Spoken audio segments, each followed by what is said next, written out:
সকলকে পবিত্র মাহে রমজানের শুভেচ্ছা। আসসালামু আলাইকুম everyone, welcome to my channel. নতুন রেসিপির ভিডিও নিয়ে আবারও চলে এসেছি আপনাদের সামনে। আজ নিয়ে এসেছি ইফতারের কলিজা ঠান্ডা করা রেসিপি, আর তা হলো ফ্রুট জুস। আজ আমি 3 ধরনের ফলের জুস আপনাদের সাথে শেয়ার করছি।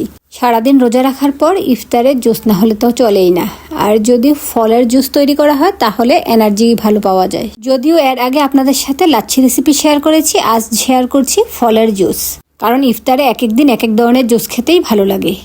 প্রথমে আমি তৈরি করব পাইনাপেল জুস। এই আনারসের জুসটি পার্সোনালি আমি অনেক বেশি পছন্দ করি। আনারসের খোসাগুলো ছাড়িয়ে ভালোভাবে পরিষ্কার করে নিয়েছি। এখন এটাকে টুকরা করে নিচ্ছি, ছোট ছোট করে টুকরা করব। আনারসের মাঝে যে শক্ত অংশটা রয়েছে সেটাকে কেটে ফেলে দিচ্ছি। এই আনারসের জুসটি কে কে পছন্দ করে আমাকে কমেন্টে জানাবেন। আমি অনেক বেশি পছন্দ করি, আর নর্মালি আনারস মাখা খেতেও আমার ভালো লাগে। আনারসগুলো ছোট ছোট করে টুকরা করে নিয়েছি।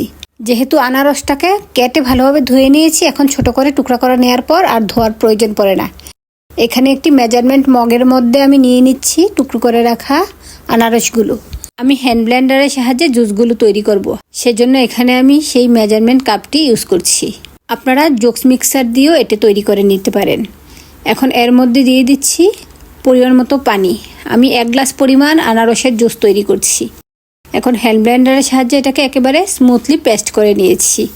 পেস্ট করে নেওয়ার পর এর সাথে আমি অ্যাড করে দিচ্ছি শুরুতে চিনি।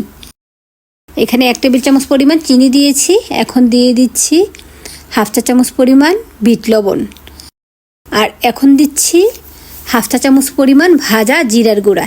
এই ভাজা জিরার গুঁড়াটা দিয়ে নিলে এই জুসটা খেতে খুব বেশি ভালো লাগে, আপনারা চাইলে স্কিপ করতে পারেন। এখন আবারও হ্যান্ড ব্লেন্ডার দিয়ে একটু মিক্স করে নিচ্ছি। আপনারা চাইলে এর মধ্যে পুদিনা পাতাটা মিক্স করে দিতে পারেন, তবে আমি জুসের মধ্যে পুদিনা পাতাটা খাই না, সেজন্য এখানে দেইনি। ভালোভাবে মিক্স করা হয়ে গিয়েছে। পরিমাণ মতো পানি মিক্স করে নিয়েছি।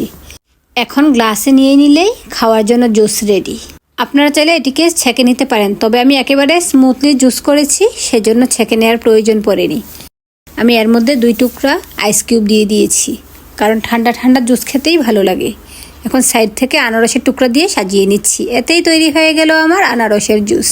আমি আজ 1 গ্লাস জুস বানিয়ে দেখালাম, আপনারা পরিমাণে বাড়িয়ে জুসটা তৈরি করে দিতে পারেন। এখন তৈরি করে নিব তরমুজের জুস। তরমুজের সাইড থেকে 1 টুকরা কেটে দিচ্ছি, কারণ আমি আজ 1 গ্লাস পরিমাণ জুস বানিয়ে আপনাদের সাথে শেয়ার করছি। তরমুজগুলো ছোট ছোট করে টুকরা করে কেটে দিচ্ছি। তরমুজের বিচিগুলো আলাদাভাবে বেছে নেওয়ার প্রয়োজন পড়ে না, কারণ পরবর্তীতে এই তরমুজের জুসটা আমি ছেঁকে নিব। আপনারা চাইলে বেছে নিতে পারেন, তাহলে পরবর্তীতে আর ছেঁকে নেওয়ার প্রয়োজন পড়বে না। ছোট ছোট করে টুকরা করে নিলাম। তরমুজের জুসটা খেলে একেবারে ক্লান্তি দূর হয়ে যায় এবং শরীরের পানি শূন্যতাটা পূরণ করে। ছোট ছোট করে টুকরা করে নেওয়ার পর এখন আবারও সেই মেজারমেন্ট কাপের মধ্যে আমি তরমুজগুলো নিয়ে নিচ্ছি। এখন এর মধ্যে শুরুতে পরিমাণ মতো পানি দিয়ে দিচ্ছি। এখানে আবার খুব বেশি পানি দিয়ে একেবারে পাতলা করে ফেলবো না। এখন দিয়ে দিচ্ছি 1 টেবিল চামচ পরিমাণ চিনি, সাথে অ্যাড করে দিচ্ছি 1/2 চা চামচ বিট লবণ দিয়ে সেই হ্যান্ড ব্লেন্ডারটা দিয়ে আবারও পেস্ট করে নিচ্ছি। এই তরমুজের জুসের কালারটা অনেক বেশি সুন্দর আসে, কারণ তরমুজটা লাল, সেজন্য এই জুসের কালারটাও খুব বেশি সুন্দর আসে। এখন পরিমাণ মতো পানি দিয়ে একেবারে ভালোভাবে ব্লেন্ড করে নিয়েছি। আর এই তরমুজের জুসটা আমি ছেঁকে নিচ্ছি, সেজন্য এখানে আরেকটি গ্লাসের মধ্যে জুসটা ছেঁকে নিব, সেজন্য উপরে একটা স্ট্রেইনার দিয়েছি। এখন ব্লেন্ড করে পেস্ট করে রাখা জুসটা ঢেলে দিচ্ছি। এটা ছেঁকে নিচ্ছি কারণ তরমুজের বিচিগুলো আমি বেছে নিইনি। আপনারা চাইলে বেছে নিতে পারেন, তাহলে আর ছেঁকে নেওয়ার কোনো প্রয়োজন পড়বে না। এখন একটা স্প্যাচুলার সাহায্যে আমি এই জুসের অতিরিক্ত অংশটাকে একটু চেপে দিচ্ছি, এতে করে জুসটা মগের মধ্যে পড়ে যাবে আর বিচিগুলো আলাদা থেকে যাচ্ছে। এখন আমি গ্লাসে ঢেলে নিচ্ছি। এতেই আমার তৈরি হয়ে গেল তরমুজের জুস। এখন এর মধ্যে আমি আবারও 2 টুকরা আইস কিউব দিয়ে দিচ্ছি, আর সাইড থেকে তরমুজের টুকরা দিয়ে সাজিয়ে নিচ্ছি।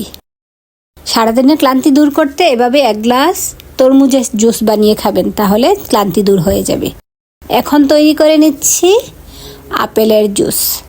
এখানে একটি আপেল ভালোভাবে ধুয়ে নিয়েছি। এখন আপেলটাকে ছোট ছোট করে টুকরা করে নিয়েছি।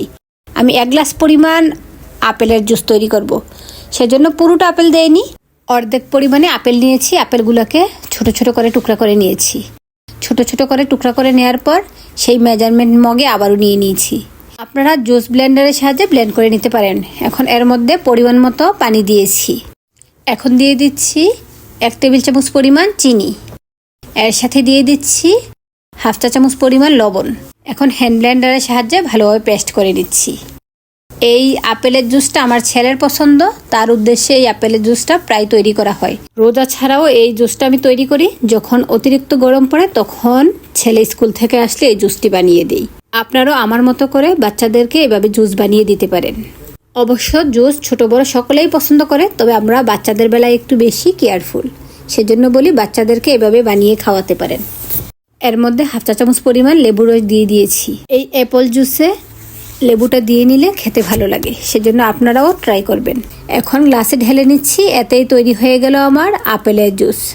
এখন আমি 2 টুকরা আইস কিউব দিয়ে দিয়েছি, এতে আমার ঠান্ডা ঠান্ডা অ্যাপল জুস তৈরি হয়ে গেল। আপনারা চাইলে এই জুসটি চেলে নিতে পারেন।